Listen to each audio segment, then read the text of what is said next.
Welcome to Locker Room Sports Talk.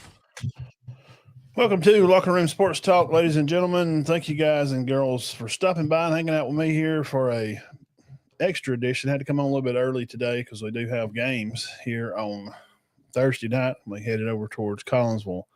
So, again, thanks for coming by and hanging out. It's just going to be a few minutes. We'll talk about some games here locally in the area and a little bit of college talk too.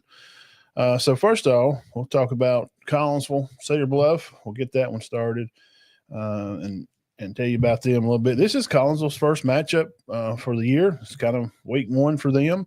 They didn't do a spring type thing, so they come on in and this will be their game one. They got to play a jamboree, played Appalachian.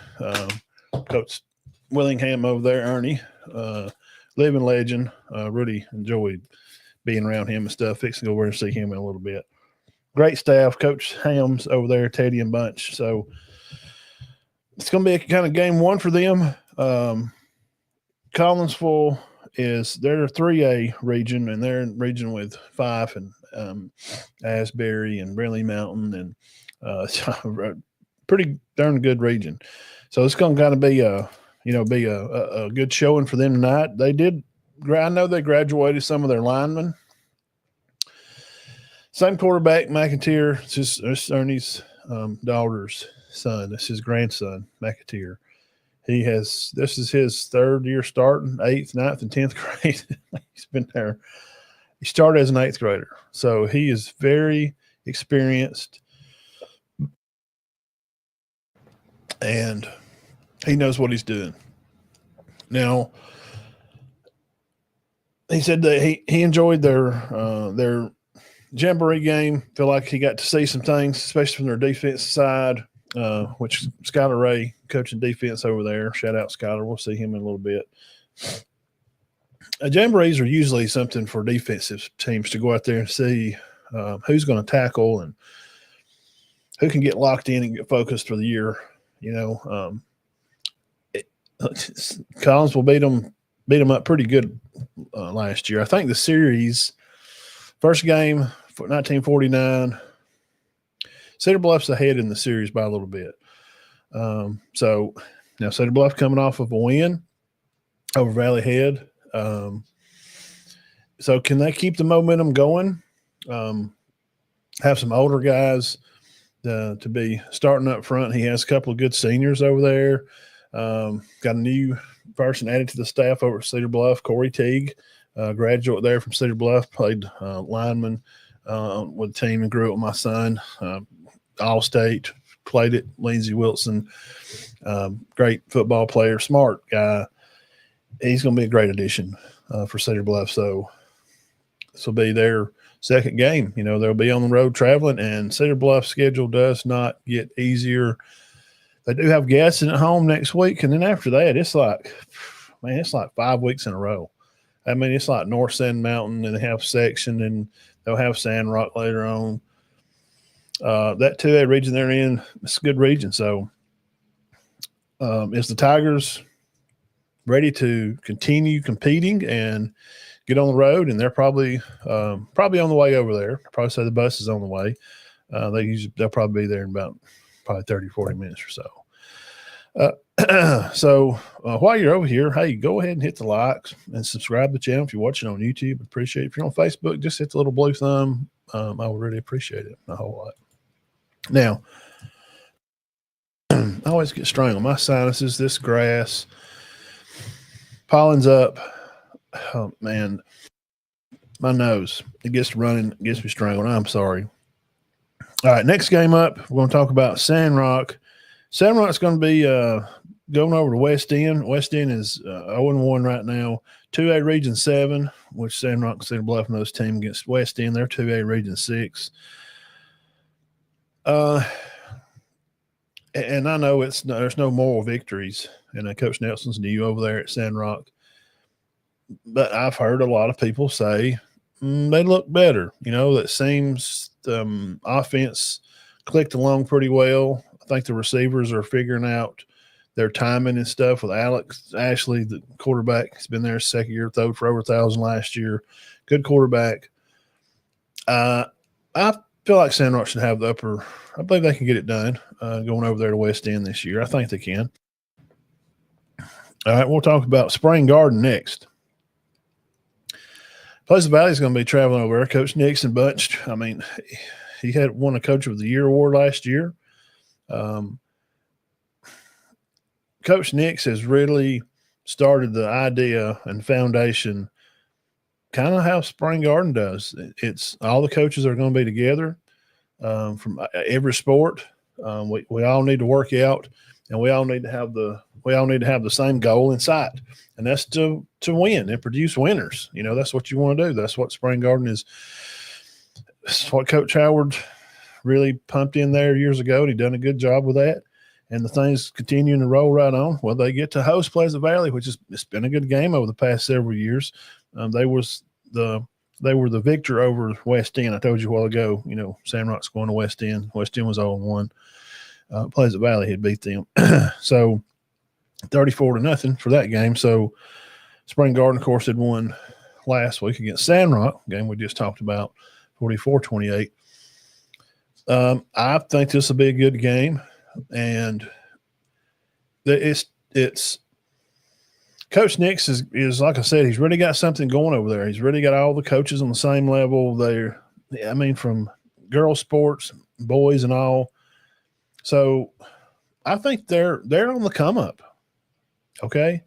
I think Spring Garden will be able to take care of business. I think it'll be a good home game for them. Go over there and get you a steak sandwich. So Coach Nix, I just keep saying he's done a good job. I mean, won Coach of the Year and doing things over there that probably hadn't been done at Pleasant Valley. Had a lot of coaches come in year 2, 3 and go out, come in for year 2. And so it seems by what we see, they're headed in the right direction. So that'll be over at Spring Garden, Pleasant Valley going to visit over there. Gillsville Trojans, Coach Knapp, little 1A small over there. They take care of business. They beat Donahoe 30-6 last week. It's a good win for him. To beat Donahoe's it's just ain't been 10 years ago. You know, they were a deep playoff team. I remember Cedar Bluff when Jamie was quarterback over there. You know, that was the team you had to beat. You know, for them to go to state that year. So Donahoe's in the middle of some building stuff right now, but Coach Knapp has got the guys ready, and this week they're going to be at home over there and play Asbury, 3A Region 8. We talked about over there with Collinsville. We highlighted Cedar Bluff Collinsville in the first game. So that's kind of where they're at. I think Gillsville's got a good opportunity to win this game. I really do. I think that's a tough region, and Asbury has a tough draw because it is a hard region over there. So, you know, I look for them to be able to take care of business. Knapp's going to run the ball right at them all night long, and he's just going to kind of play that football where you're just going to have to show up and be prepared to play 4 quarters when you go over there and play Gillsville. So, Asbury 0-1. Of course, they lost to Gaston 34-6 last week. Gillsville coming off the win against Donahoe. So, last, and we won't be on here real long. We'll talk about Cherokee County. Just kind of highlighting a little bit of what happened last week, which we did Sunday. If you missed that show, you can go back and find it. We're usually on for about an hour and a half. Sunday show's a little bit longer because we talk about a lot of stuff, topics and football and everything. Cherokee County, of course, coming off a loss over there at Piedmont.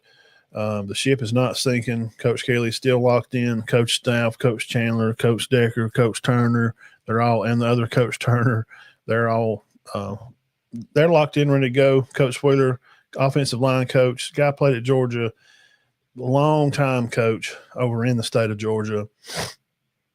Things move around, and they're going to figure it out. It's a good staff, and I think through practice this week, they're getting where they needed to be probably prior to Friday. Because Piedmont's a good team. I mean, Todd said it Sunday. It's like, well, we at Lock Center just went over and lost to Possum Fat Trot College. Piedmont's good, man. They got a good football team. It's not, but they expect to win that game because that's what they want to go. They want to win all of them, especially against a rival team like that. The ship's not sinking. It's just now we're moving on to Arab to the next week. And Arab coming off a good win for them. They played a close game. It was like 14-18, I think. They beat Aberville. Now Aberville hadn't been real good the past few years. I mean, they're in the middle of it. They just are. So you just try to support the kids no matter what kind of season they have. And I ain't talking bad about no kids because they all get out there and run and hustle and they're trying. And sometimes just don't work out. So they're trying. I'm talking about Aberville. So Arab, that's 5A, Region 8 up there. That's a good region, man. Gunnersville's in that region. They're going to be over playing Fort Payne tomorrow night. That'll be a good game too. But we're talking about Cherokee County, Arab coming down here to play them. Most of those teams on the mountain, they're going to be big up front. They're going to tackle well. You don't have a lot of missed tackles. And they're going to run the ball. And that's about exactly how Cherokee County is set up. You know, they're going to play hard. They're going to stop the gaps, and they're going to fix the leaking stuff around the end. They're going to fix it. And I think it's going to be a good game. And I really think Center will take care of business. Last year, they won pretty good last year. I look for probably about the same kind of score. I think Cherokee County's got where they need to be now, and I look for them to go on the next couple of weeks and stay locked in if they stay healthy and all that. I think it'll be fine. I look for a good game, and everybody, come out their community and support their kids as always. And no matter what's going on, support the kids. Okay. We don't have to always bad talk the coaches and stuff, because we all have a job to do. And our coaches in this county, they don't make a lot of money.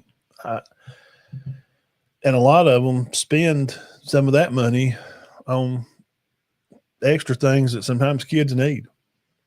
I mean, there's sometimes if kids need cleats or maybe extra stuff, and maybe the chalk's out and you can't run and get them or paint for the field. I'm just saying, I've been around a lot and I see stuff. They're giving their time to your kids, and just because they don't get the win on Friday night, they're still being – I think we got good coaches here in this county. We got a lot of young coaches. And let's just remember that. Just remember they're spending time away from their family to be around yours. And I know you want to win the games. I had one at play too. But just keep that in mind, okay? So – tonight I'll be over there at Collinsville. Go over there and watch Cedar Bluff play. And I think the rest of the games, I think the county should have a successful Friday nights. Gales on Asbury, Spring Garden, and Pleasant Valley. Cedar Bluff and Collinsville. Be a tough game. That's 2A, 3A difference there. Cherokee County and Arab, 4A to 5A.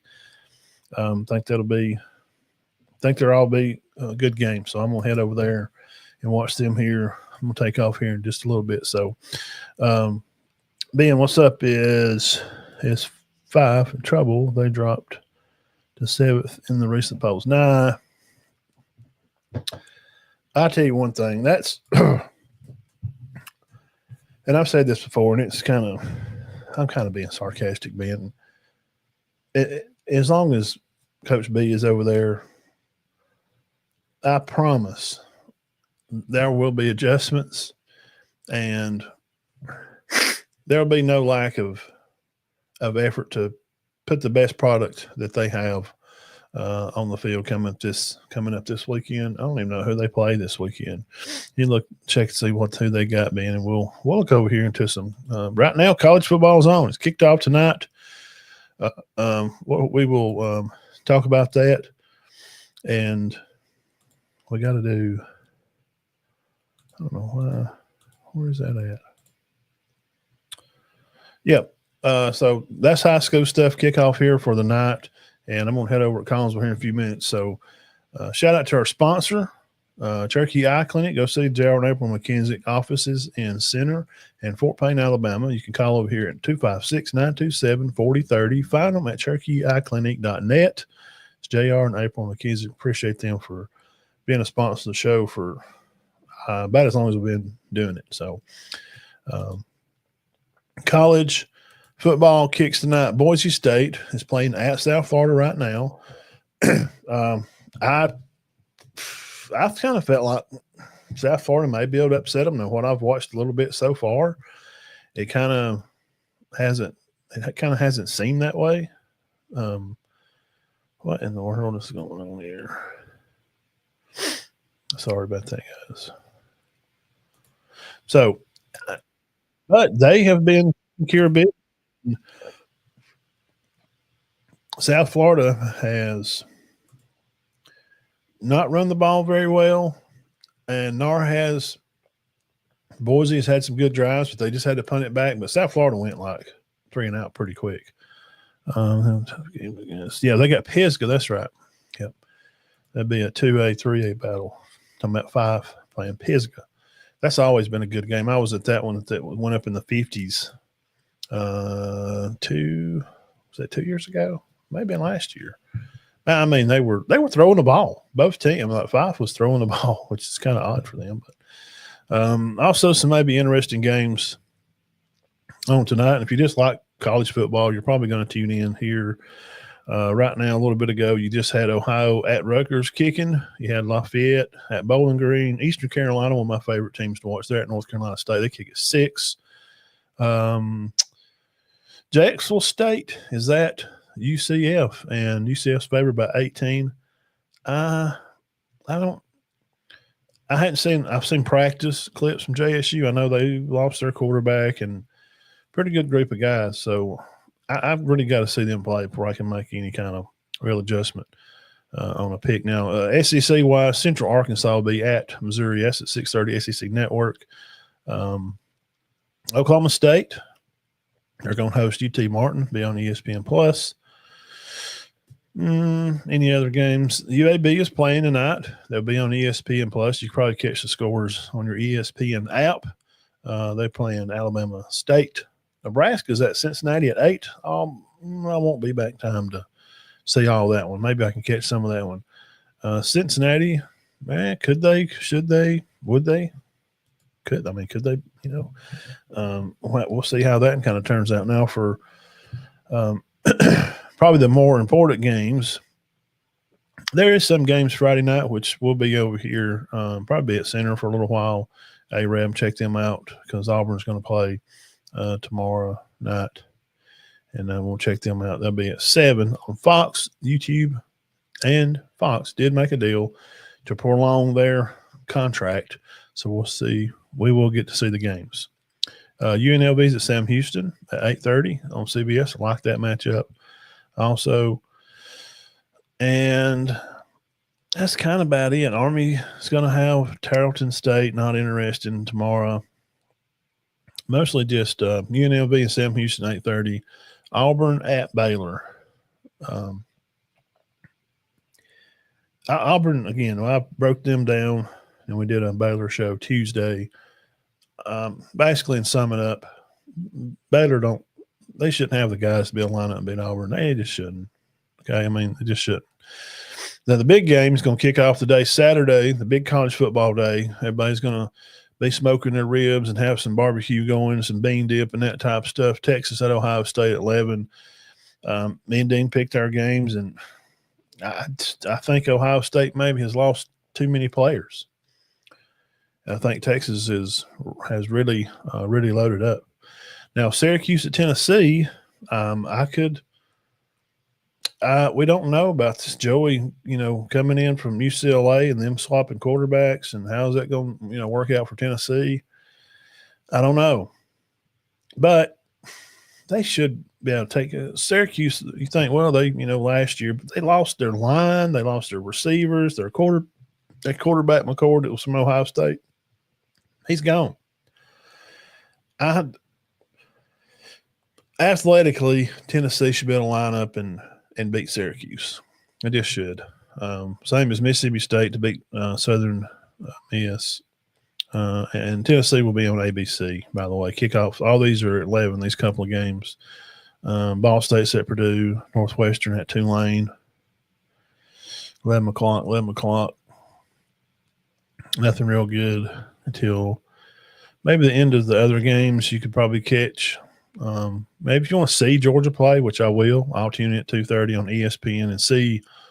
Probably watch a quarter or some and see kind of how Georgia's lining up, how Stockton's going to look starting his kind of first game. And, you know, that Arch Manning he's just dominated the headlines. Just absolutely, Arch has just dominated the headlines. There's some other guys that are starting, you know, some of their first games. We know Ty Simpson is starting his, you know, first game. And it's just hard to buy into the Arch Manning stuff. We don't know much. And I know he's a Manning, but what does that really mean? And I watched some of his high school stuff and I went back and did some like recruiting stuff for him and watched his games. And high school he played at, it wasn't a lot of good competition. I'm just going to say that. I'll just tell you that up front. Just not. I don't know yet. There's a lot we don't know, but you know, with Georgia and Stockton, we don't know a lot, man. We've seen him play some, and we can assume a lot of things about a lot of these guys, but honestly, we just kind of don't know. So, Alabama, they got 3 guys out starting back. Jam Miller's going to be out a few weeks. And Roberts, their right guard, is going to be out, but Vandermark should step in and fill in. He did okay in some games when he'd come in for Pritchett, and then he didn't. So I'm kind of just hoping for the best, I guess. And Tim Keenan, your defensive captain, man. I liked him last year. I've always watched Tim Keenan play. He's had one of those terrible, bad high ankle sprains, and they're going to do tightrope surgery. They did it today. So he'll be out this week and all of September. I just can't see him being back. I just can't. I mean, they're talking about he may be back for a Georgia game. I don't know. Maybe he will, and I hope the best for him because the more he's out, the more you're going to lose him on game speed. So even when he comes back, dude, it's still going to be, you know, another week or two before he knows the plays, but to catch that big game speed when you just had surgery, you know, for a couple of weeks and you hadn't got to get on your feet and run, they're not. Obviously, them boys at Bama's fired up and they're killing each other right now. They're mad and they're killing each other and they're ready to go out on the field and kill somebody else. Now, I think even without them 3, it shouldn't be close. It just shouldn't even be a close game.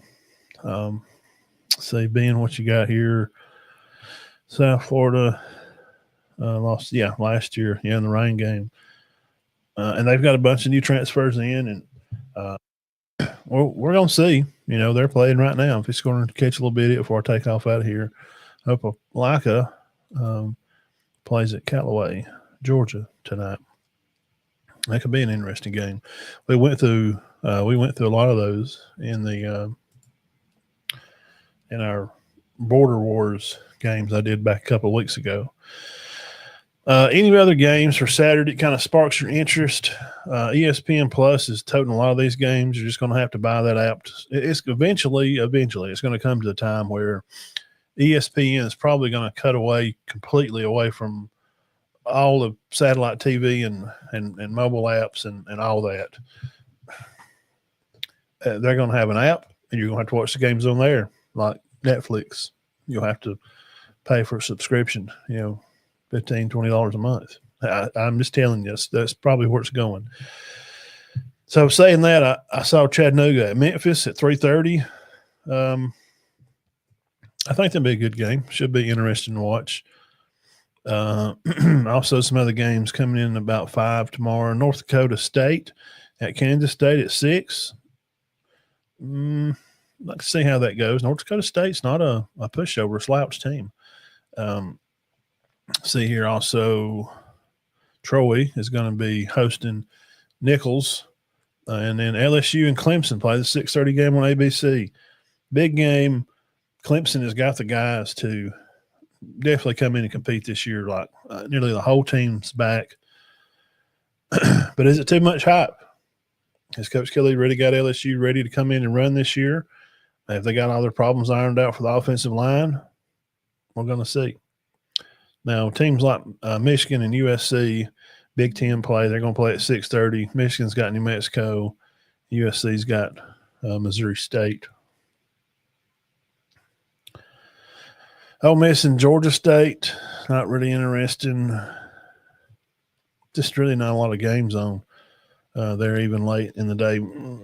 Cal at Oregon State, maybe be a late game that people may want to catch. Utah at UCLA may be something worth filling in on. But, I mean, even A&M earlier in the day, they play UTSA. So that's kind of a look around some of the games. And like I said, right now, football's kicked and we're excited about it. So thank you guys for coming by and hanging out with me here. Just 30 or 40 minutes or so, just break down some of these local games and kind of who's where and who's playing who and who is these teams they're playing, you know, and how was they last week? That's just kind of what I wanted to come in and break that down for you. And so again, probably overall, I think the county probably about like last week, win-loss record. I think the county should do pretty well overall. Sparring tonight and tomorrow night. So all right, I'm about to get out here, guys. Y'all have a blessed evening. God bless you. Thank you for coming by and hanging out. Hit the likes button on Facebook, subscribe to the channel, and we appreciate it. We'll see you Sunday night. We'll break all this down in these games. Come back by at 6 o'clock and hang out with us. We'll talk about a lot of college games going on. We'll get into the good ones there, and you heard a lot of other ones we want and local stuff. And we always like to have a player of the week and recognize them. So we do appreciate it. So see you Sunday at 6. Thanks.